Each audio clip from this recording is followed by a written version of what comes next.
I commonly get questions from Sage 50 users asking if they can make this item column wider here in the purchase receive inventory screen and also in the sales invoicing. And unfortunately, the answer is no. There's no way to make that column wider so that it will display a long item ID. But there is a workaround that might be useful to you. So I'm going to show you how you can do that. We'll close this window. And here in maintain inventory items, I've already got open the item that we were just looking at. And you can see that there's quite a bit more to the ID than was displaying in the other window.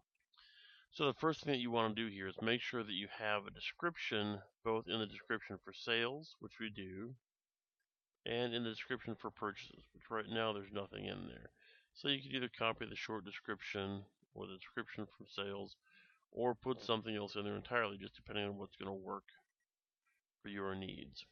The description for purchases will print on POs or would be automatically entered on purchased invoices, and of course the description for sales automatically goes on to sales invoices and sales orders. So now I'm going to come back up here and I'm going to copy the item ID, and you could either paste it here into the description. You can see there's not enough room for the original description and the ID.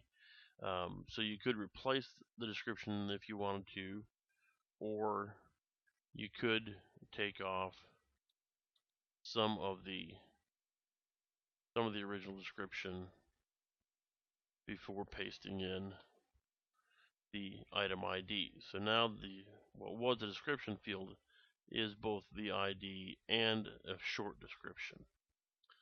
Let's save that.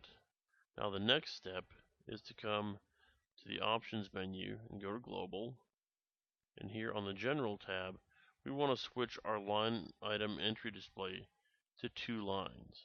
We'll click OK. Now let's go back into purchases receive inventory and bring up that same purchase order.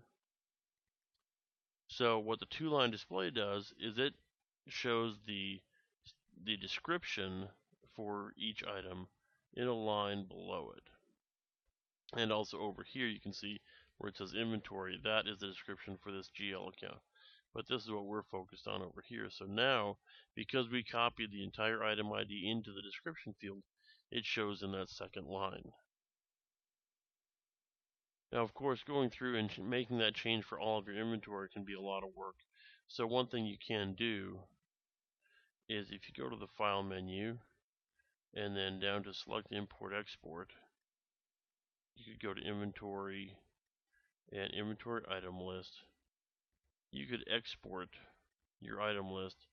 Make sure you're getting the ID, the description for sales, and description for purchases so that you can edit all those fields. You could spit that out to a CSV file, edit the file, and then import it back in to update all those fields at once.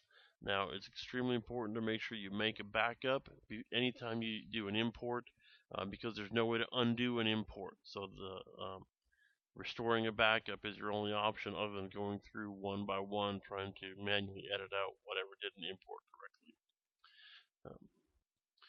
So, obviously there's some work involved there. It maybe isn't something that's going to be practical for everyone, but for a lot of people that would be a good way to work around having that item ID too narrow.